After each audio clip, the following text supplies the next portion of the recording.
There's just a week to go until higher US tariffs are due to be imposed. Today, the Taoiseach chaired a meeting of the Government Trade Forum. There is a work at EU level to strike zero for zero tariffs in key areas, but Simon Harris believes a 10% rate may be the new normal. The EU is negotiating with an administration that believe in tariffs. And clearly, I think 10% seems to be the baseline in any agreements they have reached so far. But we will be seeking at an EU level to maximise the number of sectors where there is zero for zero, because we believe tariffs are bad for the economy, bad for businesses, and they're bad for investment opportunities too. Join me tonight are former Minister of State and CEO of Vulcan Consulting, Lucinda Creighton, Executive Editor of the Irish Independent, Kevin Doyle, and Dr Nora Strecker, Assistant Professor of Economics at UCD. And you can send us your comments. Simply scan the QR code or contact us via the WhatsApp number. Lucinda, this trade forum in, I think it was Dublin Castle, is it a talking shop? Does Ireland have any input into what actually happens, or is it all done above us? Well, the European Commission essentially has the authority under the treaties to negotiate on behalf of the EU. So, yes, member states can input into the process, but obviously it comes down to political dynamics, it comes down to size and weight in terms of, influence at EU level. And I think on this, really, we have very minimal influence in terms of, sort of the directing or really kind of having a say in the European Union position. But there is, I suppose, a kind of a meeting of minds. I think if you look at, 2 or 3 months ago, there was such anger and such emotion amongst European leaders that it was very hard to have a kind of a rational conversation in Brussels about, how to actually try to negotiate a deal with President Trump and his administration. I think that's changed a lot, and you see really pragmatic voices emerging, particularly the German Chancellor, who actually, and maybe this might not have been anticipated by the Irish government a few months ago, but the German position is very aligned with the Irish position, and we're lucky because Germany is the biggest and most influential EU member state, so that's helpful. Yeah, the most influential. Well, it's the biggest. Recently. It's the biggest, and you have a pretty weak France at the moment. So Germany is really pushing for a deal, and really also pushing, which I think is important in the context of what you're talking about there, the 10%. Sort of standard tariff rate, because really the key thing for us is, well, what are the carve-outs from that? Will pharmaceuticals be carved out? Will semiconductors be carved out?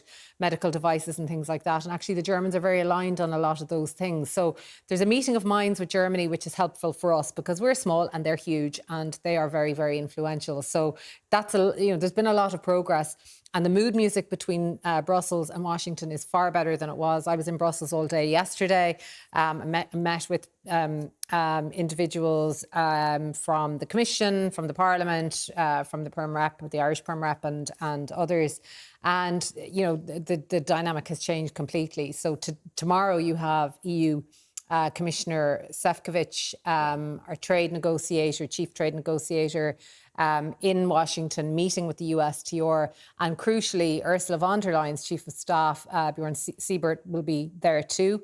And von der Leyen obviously has to give her imprimatur, if you like, as president of the Commission to this. So it is moving. It may not be done by next week, which is the deadline, the 9th of July. But I think there's an understanding on both sides that if the deal hasn't been achieved by the 9th, that, it won't be simply a case of sort of explosive imposition of tariffs again by the US administration. I think there's an understanding on both sides that the negotiations will continue. There'll be a stay of execution for a few weeks. So we're in a much, much better position than we were a few months ago. And I think that's a relief for Ireland.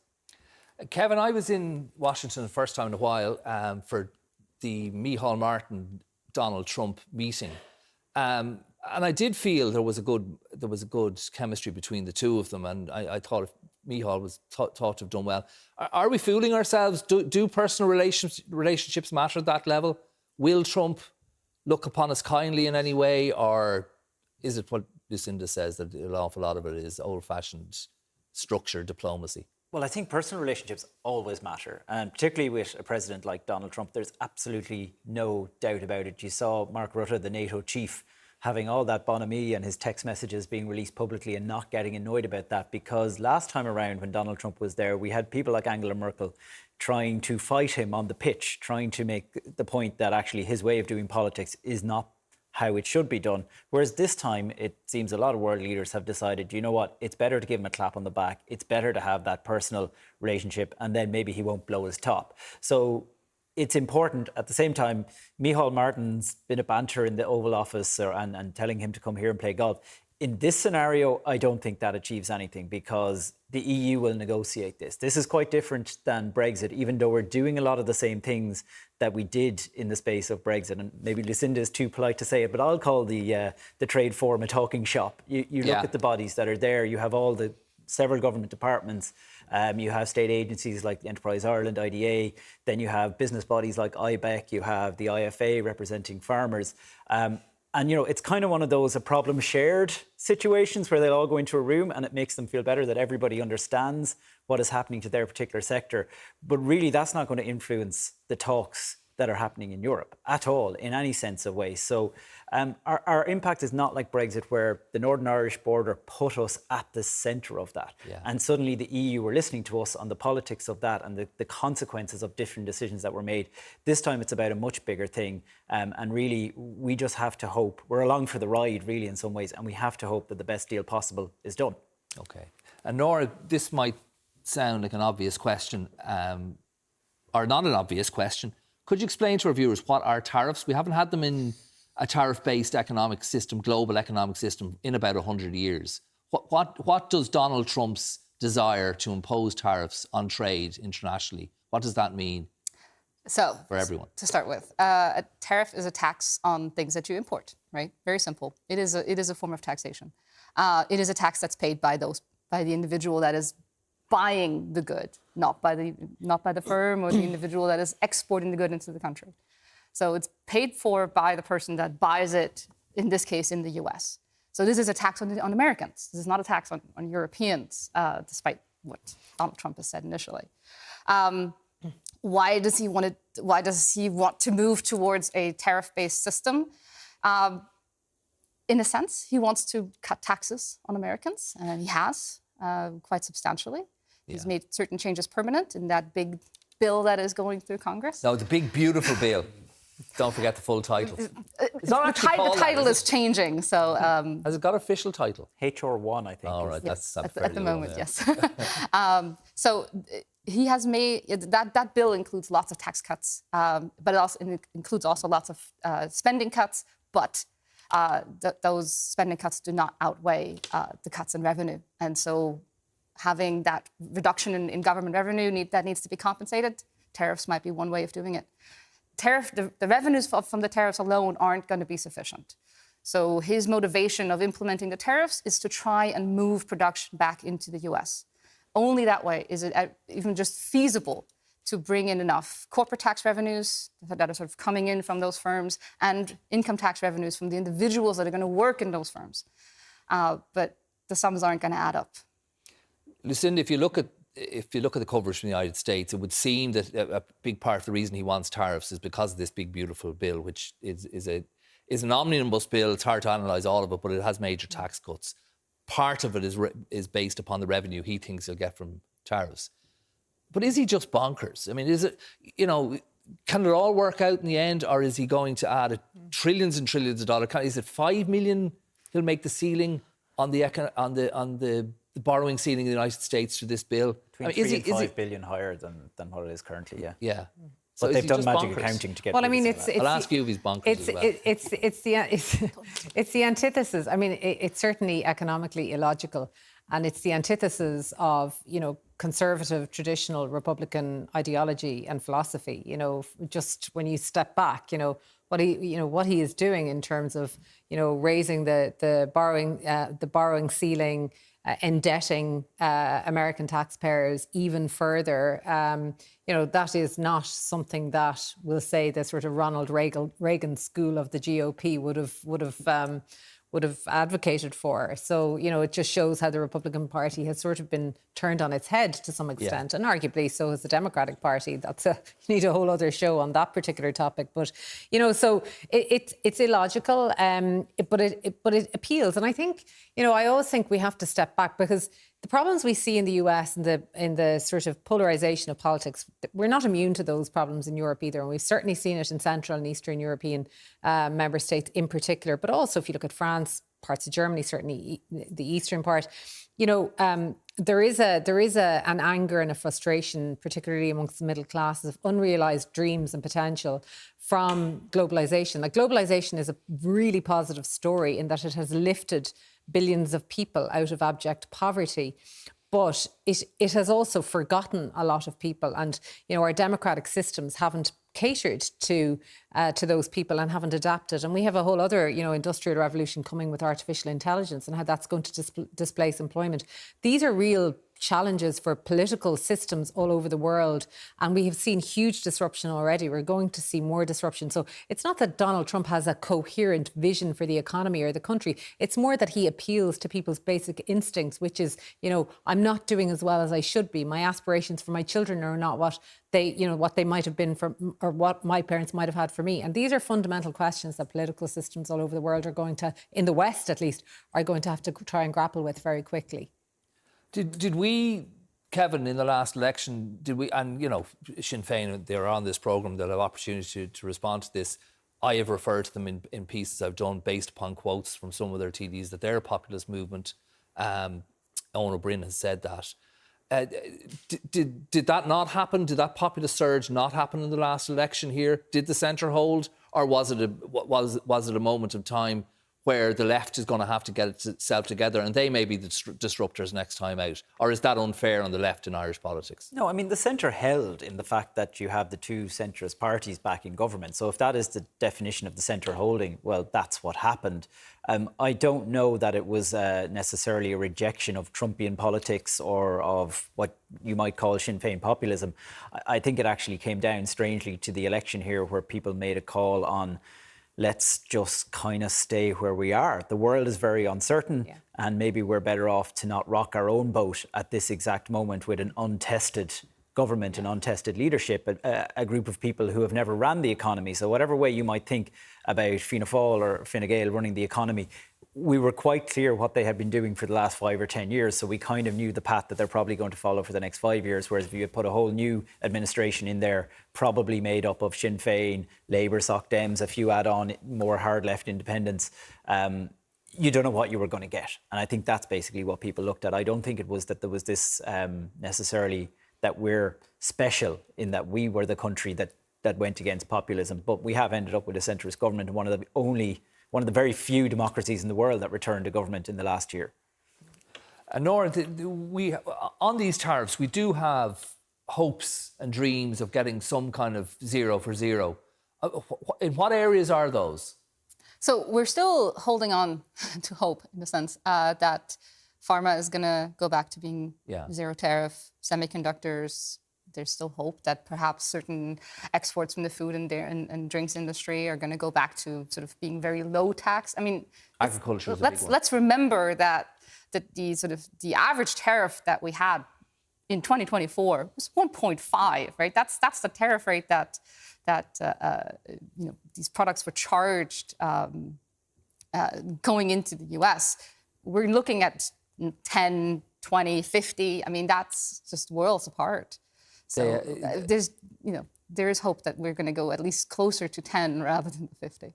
I think I spoke to some people in government today, and they said that if you look at the British deal with Trump, they got around 10%, and that's something we're hoping for. But what is the worst case scenario? I mean, I asked Lucinda whether his tariff proposals were bonkers, but what is the worst case scenario? And maybe tell us both scenarios. But what can possibly happen when a tariff system is imposed internationally by the world economic leader, let's face it? What happens over the next 3 or 4 years? So worst case scenario is we come away with no deal. The retaliation will be 50% tariffs. There will then be a very swift retaliation by the EU.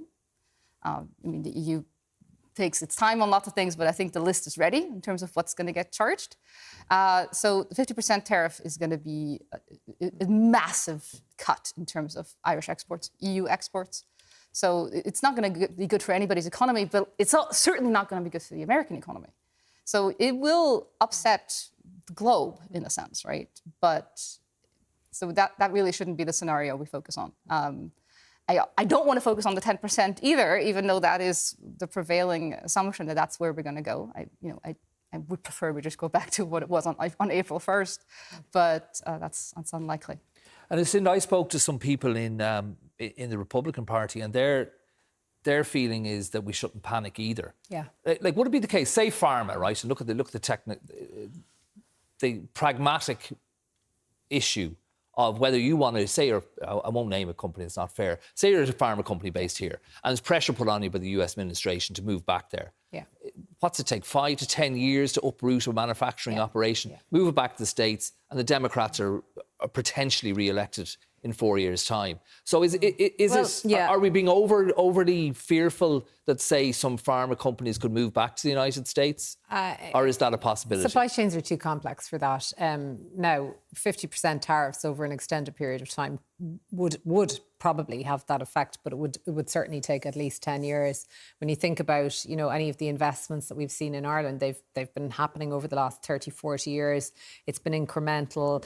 It's not just about bricks and mortar, it's about the talent, it's about the ecosystem for research and development, research and innovation. And Ireland has actually done really well on those fronts as well as our enticing corporate tax and various other factors. But talent is really key in a really competitive world, having the people with the skills. And when you have a number of pharmaceuticals, biotech companies around Ringaskiddy, around Limerick, around Galway in the medtech sector, you have these skills, and you also have an ecosystem of, small companies that supply those. So it's not as simple as just picking up, a factory. It's, factories aren't what they were 50 years ago. They are high tech, high spec, and lifting it to a different continent. It just won't work like that. And bear in mind that, a big chunk of the market that these companies are servicing is the EU market. So it's actually, those drugs and those products that are coming from those facilities, many of them are actually servicing European consumers. So there's demand here, and we have strong cards to play. I think there's so many factors to this. It is so complex. But I think one thing we've learned is that, in the game of chicken that Donald Trump has tried to play, and he really ramped it up with China, ultimately he had to back down, and he's getting a lot of stick for that in the US media, but it's not unjustified. What happened was the Chinese and others started rapidly selling off US sovereign bonds, and he realised, hang on a second, I can't do all of these things that I'm committing to do, this big, beautiful bill, etc., if we can't borrow in the international markets. We learned that lesson, if you recall, during the financial crisis, and so did a lot of our neighbouring EU member states. So, he doesn't control the global trading system, is what I suppose I'm trying to say.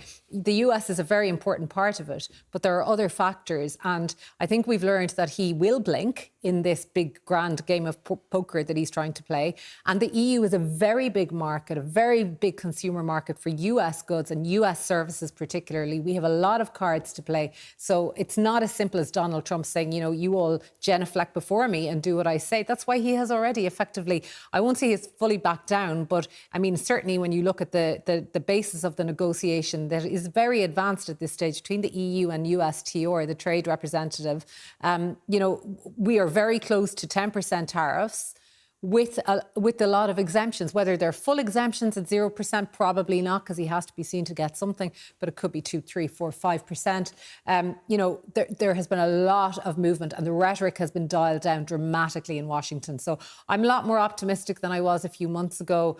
And I think that the EU, and thankfully Ireland is part of the EU, and I think it's important to say, we're all sort of beating ourselves up about whether meetings in Ivy House or in government buildings are going to change the world for Ireland in these negotiations. They're not, but being part of the EU is a very strong place for Ireland to be right now. I would not like to be facing into these negotiations bilaterally with the US president. And Kevin, Lucinda touched on it there. slightly, but my ears always prick up. And I know the G7 would notice the Americans were unhappy, still expressing unhappiness with the world tax system. And let's face it, our corporate tax system has been an awful attraction to the United States. Is it under threat again? I know there was a redrawing of it, it's going back to about 15%. But again, is there going to be pressure coming from the United States again on people like Apple who don't have factories here and that kind of thing? Well, I think Trump is putting pressure on those companies himself, and the tariffs is trying to achieve that. I don't get the sense that that the corporation tax debate is being opened up in a major way again. We've only recently changed it. I think Trump is playing this a different way, but again, it's a bit like he has people from Apple and people from some of the big tech companies going in and making pronouncements about how many billions they're going to spend in the next 5 or 10 years in America. Of course, he won't be there in 5 years. Yeah. So it's easy for them to make those promises in the hope that keeps him happy and he gets to go, look what I've done, look what I've achieved. It's the pharmaceutical area that he obviously has a big bee in his bonnet about, and we do need to, I suppose, watch that one, and it'll be very interesting to see how that plays out. But that's kind of going back to Lucinda's point. This is why it's good that we're on the side of Germany or on our side, whatever way you want to look at it. Because if it was just little old Ireland on its own, with all these big pharma companies here, I think we'd be in huge trouble, because it would be very easy for him to send not a physical rocket, but a metaphorical rocket over here and blow up our pharma industry. He can't do that. Careful what to say now. I said metaphorical. But be watching. but that's it. But yeah, so I think corporation tax maybe is not the big issue here at the moment. It's other areas. Okay.